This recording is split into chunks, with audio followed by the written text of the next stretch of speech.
하나님 말씀 요한복음 8장 1절로 11절까지의 말씀입니다. 오늘 말씀은 오늘 설교의 제목이 뭐죠? 돌멩이가 중요한 게 아닙니다 라는 제목입니다. 우리는 이 말씀을 이렇게 해석하죠. 이 간음의 현장에서 붙잡힌 여인한테 너희 중에 죄 없는 자가 먼저 돌로 쳐라, 이 여인을. 그렇게 예수님께서 말씀하셨다고 뭔가 돌을 던져서 이 장면만 우리가 집중합니다. 죄 없는 자가 먼저 돌로 치라. 근데 본문이 진짜 말하고자 하는 것이 그것인가? 죄 없는 자, 너희가 죄가 있기 때문에 이 여인을 칠 자격이 없다. 그것을 말하는 것인가를 한번, 진짜 그것을 의미하는 것인가를 살펴보려고 하는 거죠. 오늘 말씀은 매우 유명하면서도 우리가 잘 아는 말씀입니다. 근데 사실 우리가 잘 모르는 말씀이기도 하다라는 거예요. 오늘 말씀을 통해 우리가 이전에는 알지 못했고 이전에는 깨닫지 못했던 것을 깨닫는 그런 시간 되어지기를 바랍니다. 우리가 가장 먼저 봐야 될 것이 1절인데요. 1절에 이렇게 시작합니다. 예수는 감람산으로 가시니라. 근데 바로 앞에 한 절 앞인 그 7장 53절은 이렇게 끝나고 있어요. 7장이 8장 1절 바로 앞에 7장 53절이 마지막 절이거든요. 이렇게 말하죠.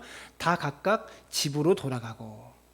그러니까 다 각각 집으로 돌아갔는데 예수님은 감람산으로 간 겁니다. 성경에 의도적으로 지금 대조하고 있어요. 다 어디로 갔답니까? 다 각각 집으로 갔는데 예수님은 어디로 가셨어요? 감람산으로 가셨대요. 왜 감람산에 예수님께서 가셨을까? 이게 중요한데요. 왜 가셨을까요? 여러분, 성경에 따르면 예수님은요, 습관을 쫓아 기도하시기 위해서 어디에 가십니까?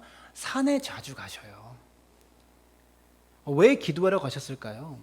저는 이 부분에서 다 집으로 갔지만, 사역을 마치고 일들을 마치고 다 집으로 갔지만 예수님은 기도하기 위해서 산에 올라가셨을 거라고 저는 확신하는데, 왜 예수님은 기도하러 가셨을까? 2절에 보면 이렇게 말해요. 아침에 다시 성전으로 들어오시니 백성이 다 나오는지라 앉으사 그들을 가르치시더니. 예수님께서 산에 올라가셔서 기도하시는 이유는 다음날 아침에 성전에 들어가서 백성들을 가르치시기 위해서, 백성들에게 설교하시기 위해서, 복음을 전파하시기 위해서 예수님은 전날에 미리 기도하신 거예요. 사랑하는 여러분, 주님은요, 언제나 큰 사역을 앞두고 기도하셨습니다. 일하시기에 앞서서 예수님은 기도부터 하셨다라는 거죠. 12명의 제자를 부르시기 전에도 예수님은 밤을 새워 기도하셨고요. 십자가를 짊어지시기 전에도 겟세마네 동산에서 땀방울이 핏방울이 되도록 예수님은 기도하시는 그런 분이셨습니다. 여러분, 우리가 스마트폰을 쓰려면, 스마트폰을 사용하려면 전날 뭐 해야 되죠? 충전을 해야 됩니다. 예수님은 중요한 사역을 앞두고 기도로 미리 충전하셨어요. 사랑하는 여러분, 중요한 일을 앞두고 우리 모두 기도할 수 있게 되기를 바라요. 예수님께서 기도하시는 이 모습을 저 여러분이 닮아갈 수 있었으면 좋겠습니다. 본문으로 돌아와서 예수님께서 성전으로 들어가셔서, 아침에 성전에 들어가셔서 가르치시는 가운데 우리가 잘 아는 유명한 사건이 벌어집니다. 3절을 보시면 서기관과 바리새인들이 음행 중에 잡힌 여자를 끌고 와서 가운데 세우고. 자, 서기관과 바리새인들이 어떻게 합니까? 음행 중에 잡힌 여자를, 음행을 하다가 잡힌 여자를 끌고 와서 예수님 앞에 세웁니다. 그리고 말하기를 4절과 5절에 예수께서 말하되 선생이여, 이 여자가 간음하다가 현장에서 잡혔느니라. 은밀한 간음을 행하다가 현장에서 잡혔대요. 5절, 모세의 율법에는 이러한 여자를 돌로 치라 명하였거니와 선생은 어떻게 말하겠나이까? 이렇게 묻는 거예요. 이 여인이 간음하다 현장에서 잡혔는데 모세의 율법에 의하면 간음하다 잡힌 여인은 돌로 쳐서 죽여라, 이렇게 명한 것이 모세의 율법인데 선생님은 어떻게 하겠습니까? 라고 예수님께 묻고 있는 거예요. 근데 문제는 6절에 있습니다. 6절을 보시면 그들이 이렇게 말하면 고발할 조건을 얻고자 하여 예수를 시험함이로라. 여러분, 그들이 이 여인을 왜 데리고 갔습니까? 간음이라는 중한 죄를 지은 것 때문에, 그녀의 중한 죄 때문에 이스라엘 공동체가 더러워져서 속상해서 예수님께 데리고 간 겁니까? 그녀가 하나님의 법을 깨트린 것이 너무나 슬퍼서 예수님께 이 여인을 데리고 온 겁니까? 간음이라는 죄를 지으면 한 가정이 깨지는 거잖아요. 한 가정이 깨지는 것을 그대로 두고 볼 수 없어서 너무 안타까워서 이 여인을 예수님 앞에 데려온 것입니까? 그게 아니랍니다. 성경은 분명히 폭로하고 있어요. 뭐라고 말합니까? 예수님을 시험에 빠뜨리기 위해서, 예수님을 고소할 조건을 찾기 위해서 이 여인을 데리고 왔습니다. 가만히 보니까 서기관과 바리새인들은 계속해서 예수님을 잡아 죽일 기회를 엿보고 있었거든요. 예수님을 잡을 기회를 찾으려고 했었거든요.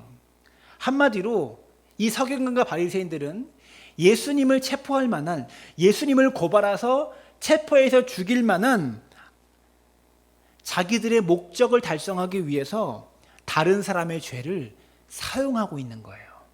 이해가 되십니까? 절대로 이 여인의 영혼에 관심이 있거나 이스라엘 공동체가 깨어지는 것에, 한 가정에 깨어지는 것에 관심이 있어서 이 여인을 데리고 온 것이 아니라는 거죠.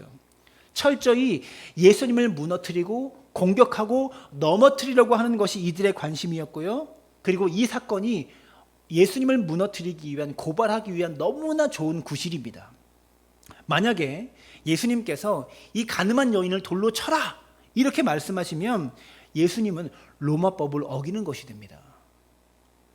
당시 이스라엘은 로마의 식민 통치를 받고 있었기 때문에 이스라엘 사람들에게는 사형을 집행할 권한이 없었어요. 그래서 이 여인이 간음을 했다고 돌로 쳐서 죽여라라고 명하면 예수님은 로마법을 어기는 자가 되는 거예요. 요한복음 18장으로 가보면 18장 31절에 이렇게 되어 있습니다. 빌라도가 이르되 너희가 그를 데려다가 너희 법대로 재판하라. 그때 유대인들이 뭐라고 말합니까? 유대인들이 이르되 우리에게는 사람을 죽이는 권한이 없나이다. 이스라엘 백성들에게는요, 사람을 죽일 수 있는 권한이 없었습니다. 근데 만약에 예수님이 이 여인을 돌로 치라 말하는 순간 로마법을 어겼다고 바로 현장에서 체포해서 데리고 가려는 거예요. 로마에 고발하려고 하는 거예요. 또 이 여인이, 또 예수님이 이 여인을 치지 말아라, 돌로 치지 말아라 이렇게 말씀하시면 어떻게 됩니까? 모세의 율법을 어기는 것이 됩니다.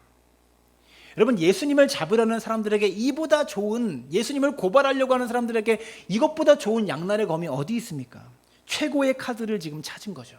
예수님을 넘어뜨릴 만한 최고의 카드. 여러분, 서기관과 바리새인들의 이들의 목적이 불순합니다. 목적이 불순하니까 원래 간음하다가 현장에서 붙잡혔으면 남자도 잡아와야 정상이죠. 그렇지 않습니까? 근데 남자는 잡아오지 않았습니다. 여자만 데리고 왔습니다. 레위기 20장 10절을 보시면 누구든지 남의 아내와 간음하는 자, 곧 그의 이웃의 아내와 간음하는 자는 그 간부와 음부를 반드시 죽일지니라. 분명히 간음한 자는 남자와 여자를 다 죽이라고 명하고 있어요, 모세의 율법은. 근데 여자만 치는 법은 없어요. 오히려 남자만 죽여라 라는 법의 조항은 신명기에 나옵니다. 신명기 22장 25절부터 7절을 보시면 만일 남자가 어떤 약혼한 처녀를 들에서 만나 강간하였으면 그 강간한 남자만 죽일 것이요 처녀에게는 아무것도 행하지 말 것은 처녀에게는 죽일 죄가 없음이라. 이 일은 사람이 일어나 그 이웃을 쳐 죽인 것과 같은 것이니라. 남자가 처녀를 들에서 만난 까닭에 그 약혼한 처녀가 소리질러도 구원할 자가 없었음이러라. 이런 일이 생길 경우, 이런 불미스러운 일이 생길 경우에 여인은 죽이지 말고 남자만 죽이라고 명령한 법은 있다고요. 그러니까 성경에서 간음하다 현장에서 붙잡히면 남자와 여자를 다 죽이는 게 원칙이고, 만약에 들판에서 그런 일이 있었으면 여자는 살려주고 남자만 죽여라 이런 법은 있었다라는 거죠. 근데 오늘 지금 이 서기관과 바리새인들 어떻게 합니까? 남자는 풀어줬어요. 여자만 데리고 옵니다. 나쁜 사람들이죠. 자신들이 가진 예수님을 고발하려는 이 목적을 달성하기 위해서 다른 사람의 죄를 이용하고 있는 겁니다. 여러분, 다른 사람의 죄는 우리가 슬퍼하고 아파하면서 우리는 저런 죄를 짓지 말아야겠다라고 결심할 대상이지, 그 죄는 이용할 대상이 아님을 여러분들이 기억하셨으면 좋겠어요. 구체적인 예를 들어볼까요? 정치인들을 예를 들어보면 A라는 정치인의 비리가 터지면 어떻게 합니까? A라는 정치인의 비리가 밝혀지면 어떻게 합니까? 반대편 진영에서 그 A라는 정치인을 마구 공격합니다. 언론도 상대 진영에 있는 사람들도 마구 그 정치인을 공격하죠. 왜 공격합니까? 그 정치인의 비리 때문에 피해를 본 분들이 안타까워서 공격하는 걸까요? 아니라는 것을 우리 모두 알고 있죠. 이 사건을 이용해서 자신들이 지지를 얻고 A라는 정치인의 지지 세력을 무너뜨리기 위해서 상대방이 저지른 비리, 그 죄를 정치인들이 이용하는 것이죠. 얼마 전에 LH 땅 투기 사건이 터졌잖아요. 저도 무척 화가 났는데 그 일 때문에 야당이 여당을 엄청 공격합니다. 왜 공격합니까? 이 땅 투기 사건 때문에 피해를 보게 된 국민들이 안타까워서 공격한다고 보이세요, 여러분들은? 우리나라가 이런 비리 공화국이 된 것이 안타까워서 이렇게 고발하고 공격하는 걸까요? 우리가 보기에 이쪽이나 저쪽이나 똑같은 도둑놈들이 네가 더 도둑이다라고 말싸움하고 있는 거잖아요. 높아지면 말씀드리는 건데요. 정치 얘기하는 건 아닙니다. 즉 상대방의 죄를, 상대방의 잘못과 상대방의 비리를 이용해서 내가 이익을 얻고 내가 정권을 얻으려고 하는 것이 오늘날의 정치잖아요. 예수님이 오늘 그것을 문제 삼고 있는 거예요. 다른 사람의 죄를 대하는 너의 태도는 어떠하냐라는 겁니다. A 정치인이나 B 정치인이나 똑같은 도둑인데 A, B의 차이가 뭐예요? A는 들킨 도둑이고 B는 안 들킨 도둑이다. 이거밖에 없는 거예요. 그런데 A라는 정치인이 들켰기 때문에 안 들킨 B라는 정치인이 마구 온갖 비난을 퍼부으면서 A라는 정치인을 공격한다는 거죠. 7절을 보시면 이렇게 말하죠. 그들이 묻기를 맞이 아니하는지라. 묻기를 맞이 아니하는지라. 가늠한 여인을 앞에 놓고 이 여인을 돌로 쳐야 되냐 아니냐 가지고 계속 예수님께 묻고 따지고 있다는 겁니다. 그치지 않았대요. 계속해서 질문을 했대요. 파상 공세를 이어가고 있는 겁니다, 지금. 그때 예수님이 뭐라고 말씀하십니까? 너희 중에 죄 없는 자가 먼저 돌로 치라 말씀하시고 허리를 굽히셔서 땅에 글씨를 쓰십니다. 8절 보시면 다시 몸을 굽혀 손가락으로 땅에 쓰시니 그들이 이 말씀을 듣고 양심의 가책을 느껴 어른으로 시작하여 젊은이까지 하나씩 하나씩 나가고 오직 예수와 그 가운데 섰는 여자만 남았더라. 예수님이 땅에 글씨를 쓰셨는데요. 그렇게 기세 좋게 달려들면서 묻기를 맞이 아니했던 사람들이 다 떠나가 버렸어요. 궁금한 건 이거죠. 예수님이 뭐라고 쓰셨을까? 어떤 글씨를 땅에다 적었길래 그것을 보자마자 사람들이 떠나버렸을까? 묻기를 맞이 아니었던 사람들이 가버렸을까? 예수님이 어떤 글자를 쓰셨을까요? 이것을 다 궁금해 하더라고요. 3가지 해석들이 있어요. 그리고 이 해석들을 가지고 설교에서 어떤 글씨다라고 설교자들이 이야기를 하는데, 첫 번째, 아마 예수님께서 사람들의 죄를 적으셨을 것이다. 살인, 간음, 거짓말, 시기, 질투 이렇게 등등등 막 죄의 목록들을 쭉 적어 내려가시면서 딱 돌멩이를 던지시고 죄 없는 자가 너희 중에 죄 없는 자가 돌로 쳐라 이랬을 가능성이 있다. 이렇게 설교하는 분도 계셨어요. 또 두 번째, 땅에 글씨를 이렇게 딱 쓰시면서 뭐라고 쓰셨냐? 남자는 어디다 놓고 왔냐? 이 글자를 보자마자 사람들이 갔을 수도 있다. 또 세 번째, 서로 사랑하라. 이런 글자를 쓰셨을 수도 있다. 왜냐하면 출애굽기에 보면 하나님의 손가락으로 직접 무언가를 쓰셨다라는 기록이 있어요. 하나님의 손으로 직접 무엇인가를 글씨를 쓰신 일이 있습니다. 무엇입니까? 출애굽기에서 십계명을 주실 때 십계명 2돌판에 하나님이 직접 십계명을 쓰셨잖아요. 근데 신약에서 하나님의 아들이 또 땅에 쓰신 거예요. 여러분, 십계명의 완성, 율법의 완성은 무엇입니까? 사랑입니다. 그래서 예수님의 서로 사랑하라라는 글씨를 쓰셨다. 다 좋은 의견이라고 생각합니다. 근데 성경에서 뭐라고 썼는지 언급하지 않고 있기 때문에 우리가 어떤 글씨를 썼는지 알 수가 없죠. 중요한 것은 성경에 나와 있지 않기 때문에 도대체 뭘 썼을까 여기에 집중하지 말고 성경이 얘기하고 있는 것에 집중해야 합니다. 주님이 땅에 글씨를 쓰고 나신 다음에 그 다음에 하신 말씀이 중요한 건데요. 예수님께서 땅에 글씨를 쓰다 말고 일어나셔서 뭐라고 말씀하십니까? 7절을 보시면 그들이 묻기를 맞이 아니하는지라 이에 일어나 이르시되 너희 중에 죄 없는 자가 먼저 돌로 치라 하시고. 여러분, 이 말씀에 집중해야 되는 거예요. 너희 중에 죄 없는 자가 돌로 치라. 이 말은 무엇입니까? 우리 중에 죄 있는 자가 있다는 거예요, 없다는 거예요? 죄 없는 자가 있다는 거예요, 없다는 거예요? 없다는 말이잖아요. 이 말은 이렇게도 표현할 수 있습니다. 이 세상에는 딱 두 종류의 인간이 존재합니다. 첫 번째, 걸린 죄인과 안 걸린 죄인이 존재한다는 거예요. 예수님 오늘 그 말씀하시는 겁니다. 너희 중에 죄 없는 자가 먼저 돌로 치라. 여러분, 저는요 그 자리에서 떠나가 버리는 사람들의 마음과 심정이 이해가 됩니다. 왜냐하면 저는 아직 발각되지 않은 죄인일 뿐이기 때문에 그래요. 여러분은 어떻습니까? 여러분도 안 걸린 죄인 아닙니까? 또 LH 사건을 얘기하게 되네요. 여당의 양모 의원이라고 있어요. 여당의 더불어민주당의 이분이 LH 땅 투기 사건이 있을 때 뭐라고 페이스북에 글을 썼냐면 LH 특별법이라도 만들어서 꼭 그들의 재산을 환수하겠다. 정부 여당은 이번 사태 해결에 정권에 명운을 걸겠다. 이렇게 발언했습니다.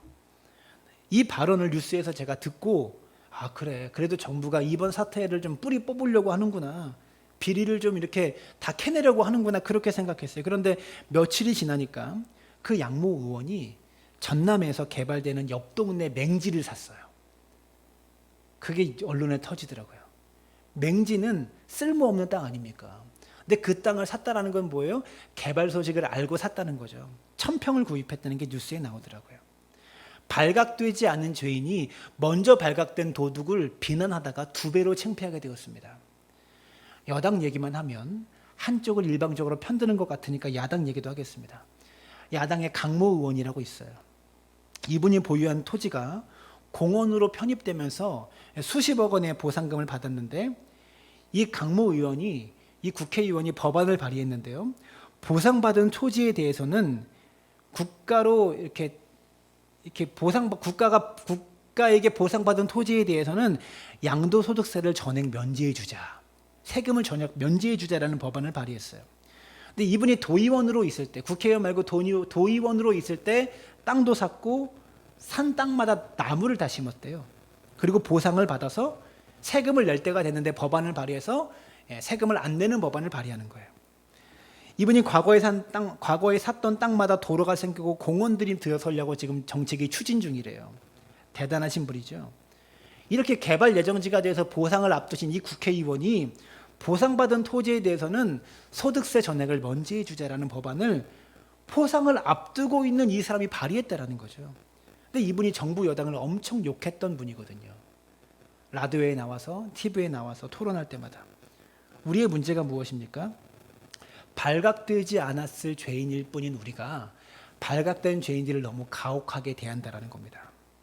자신의 죄는 아직 드러나지 않았을 뿐이고 아직 걸리지 않았을 뿐인데 운 나쁘게 걸린 사람들을 너무 가혹하게 비판한다는 거죠. 그러다가 우리가 걸리면 어떻게 되는지 아세요? 이중으로 창피합니다. 목회자들 중에서도요, 박사학위에 대한 갈망, 큰 교회 청병받고 싶은 그런 갈망 때문인지 박사학위 논문에 대한 표절 문제가 매우 심각해요.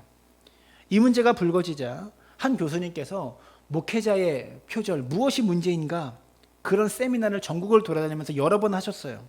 세미나 내용이 뭐냐면 표절의 기준은 무엇이고 왜 표절하면 안 되고 왜 목회자들이 논문을 표절하는가, 이런 세미나를 막 전국을 다니면서 하고 계셨어요.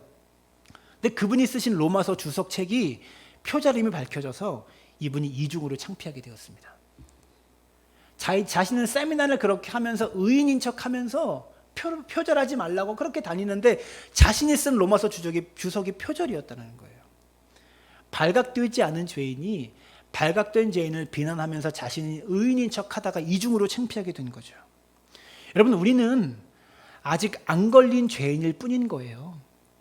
먼저 걸린 죄인들, 그들이 잘못이 없다는 게 아니라 걸렸냐 안 걸렸냐 이 차이밖에 없는데, 안 걸린 사람들이 걸린 사람들에게 마치 자신은 의인인 것처럼, 의로운 것처럼, 아무 잘못이 없는 것처럼 그들을 마구 비판한다라는 거죠. 비판이 잘못됐다는 게 아닙니다. 안 걸린 죄인인 것, 자신이 의인인 것, 안 걸린 죄인들이 자신이 의인인 것처럼 행세하는 것 자체가 위선이고 잘못됐다는 것을 말하는 거예요. 비판이 나쁘다는 게 아니고. 야고보서 4장 12절은 이렇게 말합니다. 입법자와 재판관은 오직 하나님 한 분이시니 능히 구원하기도 하시며 멸하기도 하시느니라. 너는 누구이기에 이웃을 판단하느냐. 야고보서가 묻고 있는 겁니다. 네가 하나님이냐? 예수님 말씀하시죠. 너희 중에 죄 없는 자만이 돌을 던질 수 있다. 이렇게 말씀하시는 거예요. 죄 없는 자가 누굽니까? 예수 그리스도 한 분만이, 하나님 한 분만이 우리를 비판하실 수 있고 비난하실 수 있는 거예요. 하나님 한 분만이 우리를 판단하실 수 있다라는 겁니다. 성경의 죄의 기준은 무엇입니까? 생각으로 간음한 것도 간음이래요. 간음죄를 지었기 때문에, 현장에서 붙잡혔기 때문에 이것만이 간음이 아니라 생각으로 간음했다면 그것도 간음이다라는 거예요. 여러분, 우리도 늘 땅에 대해서 소식을 듣고 살잖아요. 여기는 뭐가 개발된다. 여기는 뭐가 개발된다. 여러분, LH 직원들과 우리의 차이는 뭐예요? 우리는 대출받을 용기가 없었던 거고요. 소식이 없었던 거예요. 만약 우리가 그 위치에 갔으면 우리도 어떻게 할지 모르는 사람들이라는 거죠. 그들은 그래도 이 말이 뭐 그들을 심판하고 뭐 재판하지 말라 이런 게 아니에요. 어쨌든 우리도 그들과 똑같은 안 걸리고 안 한 죄인일 뿐이다라는 것이죠. 9절로 가겠습니다. 놀랍게도 이 말씀을 듣고 사람들이 반응을 잃어버렸어요. 예수님의 말씀을 듣고 양심의 가책을 느낍니다. 그래서 9절을 보시면 그들이 이 말씀을 듣고 양심의 가책을 느껴 어른으로 시작하여 젊은이까지 하나씩 나가고 오직 예수와 그 가운데 섰는 여자만 남았더라. 여러분, 저는 이 말씀이 굉장히 중요한 말씀이라고 생각합니다. 뭐가 중요하냐면 이 말씀을 듣고 양심의 가책을 느껴서 어른으로 시작하여 젊은이까지 하나씩 나갔다라고 말하고 있습니다. 무슨 말입니까? 어른부터, 나이 드신 분들부터 먼저 자신이 죄인임을 인정했다는 겁니다. 저는 어렸을 때부터 교회에서 자랐어요. 모태신앙이었기 때문에 교회에서 자라서 교회에서 신앙생활하면서 교회에서 배운 것 중에 제일 불편했던 것이 뭐냐면 자꾸 나보고 죄인이라고 그러는 거예요. 자꾸 죄인이래요. 저는 그렇게 큰 죄를 지었다고, 제가 죄를 지었다고 생각해 본 적이 별로 없거든요.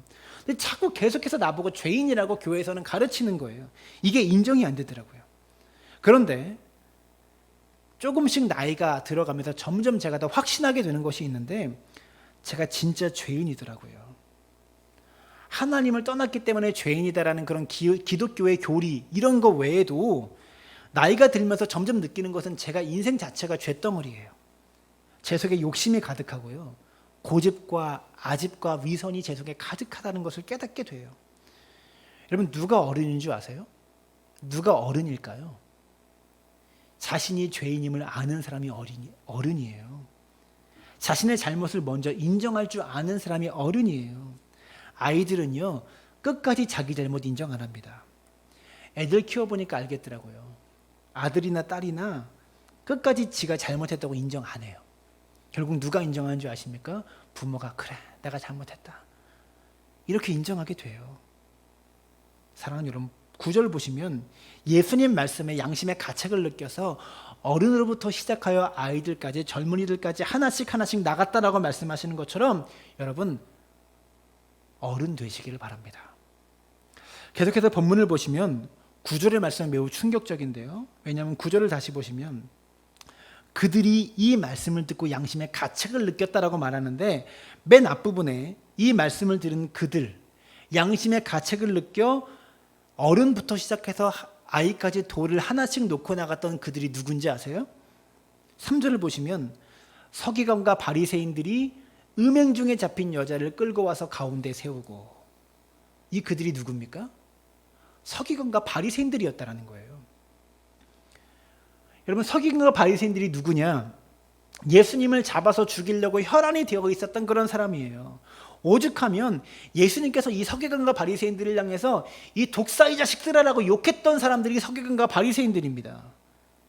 독사의 자식들이라는 표현이 우리 문화로 표현하면 이런 거예요. 이 강아지의 자녀들아, 이런 말이에요. 이런 욕이에요. 예수님이 그렇게 심한 욕을 하실 정도로 나쁜 사람들입니다. 서기관과 바리새인 하면 악의 대명사, 이중인격의 대명사예요. 정치인처럼 겉은 의로운 척하면서 속으로는 비리가 가득한 사람들이에요. 또 예수님이 회칠한 무덤과 같은 사람들이라고 서기관과 바리새인들이 그렇게 비판하셨잖아요.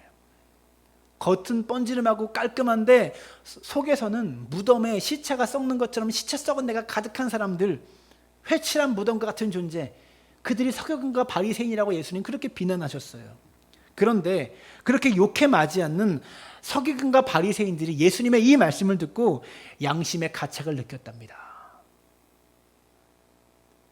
우리가 그토록 성경을 보면서 어리석다고 비난하는 서기관과 바리새인들이요, 예수님 말씀을 들을 때 마음에 울림이 있었대요.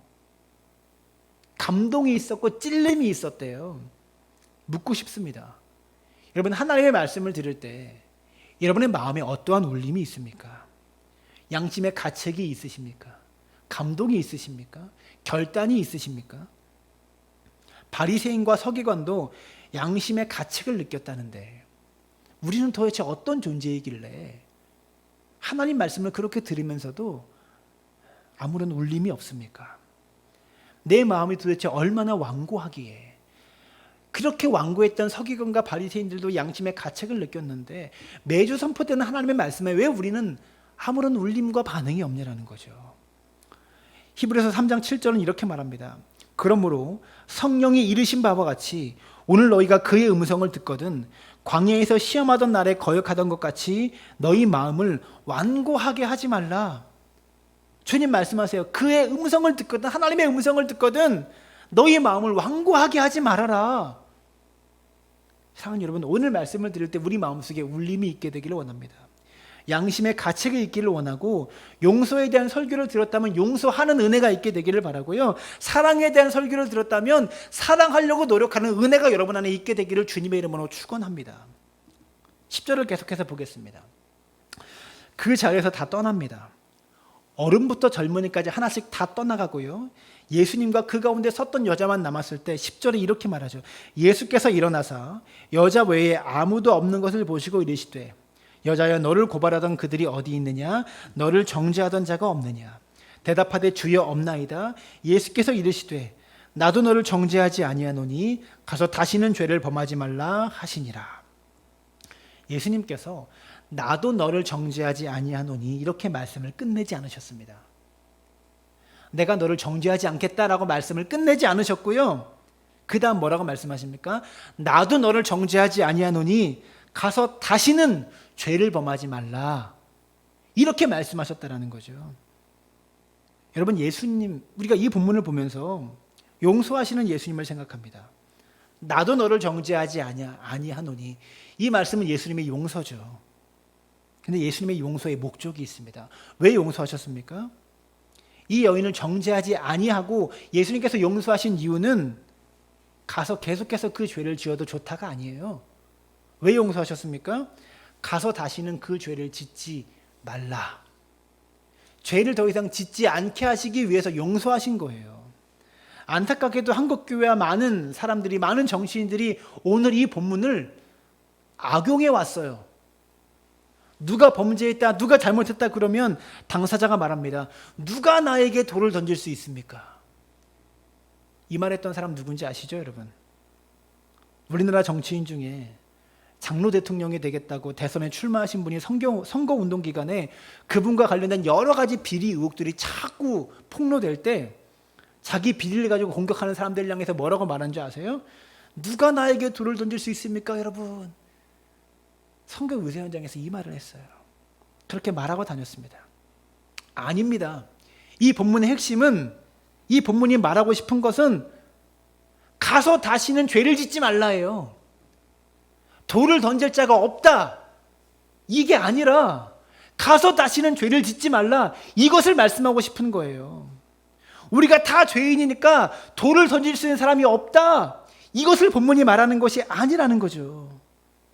걸린 죄인도 안 걸린 죄인도 가서 다시는 죄를 범하지 말아라, 예수님 이것을 말씀하고 계시는 거예요. 이 말씀을 주신 의도가 죄를 지어놓고 누가 나에게 돌을 던질 수 있습니까? 따지라고 주신 게 아니라는 거죠. 하나님 말씀을 악용하지 마십시오. 간음이라는 이 문제가 결코 사소한 문제라고 얘기하는 것 아닙니다. 간음은 작은 죄다라고 말하는 게 아닙니다. 그런 죄를 지었음에도 불구하고 예수님 용서해 주셨으니까 이제는 더 이상 다시는 그 죄를 짓지 말라. 이거예요. 이게 오늘 본문이 말하는 진짜 핵심 메시지라는 것이죠. 그런데 오늘 본문에 대한 제가 인터넷을 검색해 보니까 오늘 본문을 딱 검색해 보니까 설교 제목이 다 뭔지 아세요? 죄 없는 자가 돌로 치라. 다 그거예요. 그걸 핵심으로 잡아서 설교하더라고요. 본문의 핵심이 아닙니다. 죄 없는 자가 없으니까 걸린 죄인이든 안 걸린 죄인이든 이제는 다시는 죄를 짓지 말아라. 다시는 죄를 범하지 말아라. 여기까지 얘기해 줘야 되는 거예요. 사랑하는 여러분, 우리는 하나님 앞에 모두가 용서받은 죄인입니다. 구약의 하나님이 우리에게 요청하십니다. 구약 성경에 내가 거룩하니 너희도 거룩하라. 우리에게 하나님 요청하셨잖아요. 이 말씀이 신약에 와서 실천적인 말씀으로 바꾸면 오늘 본문이에요. 가서 다시는 죄를 짓지 말라. 이게 거룩이에요. 이 두 구절이 같은 말씀인 거예요. 본문의 마지막 장면을 보시면 마지막 장면이 저는 굉장히 인상 깊은데요. 아무도 없고 다 나가버렸습니다. 어른부터 아이까지 다 나가버려서 이 현장에 아무도 없습니다. 이 여인 혼자 있습니다. 그런데 혼자가 아니라 누구와 함께 있어요? 예수님과 함께 있습니다. 이 여인이 간음이라는 죄를 지을 때 왜 간음죄를 지었겠습니까? 아무도 없는 줄 알았기 때문에 지은 겁니까? 맞습니까? 아무도 그 자리에 없다는 것을 알았기 때문에 이 여인이 간음죄를 지은 거예요. 근데 오늘 본문의 마지막 장면에 굉장히 놀라운 장면이 또 연출되는데요. 이 여인은 아무도 없었기 때문에 죄를 지은 여인인데 이번에는 아무도 없는 그곳에서 예수님이 이 여인을 용서하세요. 그 죄를 용서하세요. 여러분, 죄를 이길 수 있는 길이 여기 있는 거예요. 무엇입니까? 아무도 없다고 생각했던 그곳에 예수님이 계십니다. 아무도 나를 보지 않고 있다고 생각하는 그곳에 주님이 여러분 보고 계십니다. 이 여인은 죄를 지은 현장에 아무도 없다고 생각했지만 사실 하나님이 그 자리에 계셨어요. 모두가 이 여인을 비난하고 정죄하고 떠나가 버린 그 자리에 이 여인 혼자 남아 있었지만 예수님은 그 자리에 계셨어요. 사랑하는 여러분, 아무도 없는 것 같은데 나 말고는 아무도 보지 못했고 아무도 없다고 생각했던 그곳에 주님이 늘 계십니다. 하나님이 늘 불꽃 같은 눈동자를 보고 계십니다.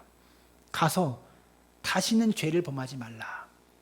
특별히 아무도 보지 않는 곳에서 우리를 바라보고 계시는 주님의 시선을 느끼며 살아가는 믿음의 사람들 되어주시길 바랍니다. 죄 없는 자가 돌로 치라. 이게 본문의 핵심이 아닙니다. 걸린 죄인이든 안 걸린 죄인이든 가서 다시는 그 죄를 짓지 말라. 이게 본문의 핵심입니다. 사랑하는 여러분, 내가 거룩하니 너희도 거룩하라. 이 말씀을 바꾸면 뭐예요? 다시는 죄를 짓지 말라는 말씀인 거예요. 이 하나님 말씀에 순종하여서 하나님의 거룩을 닮아가는 믿음의 사람들 다 되어지시기를 주님의 이름으로 축원합니다.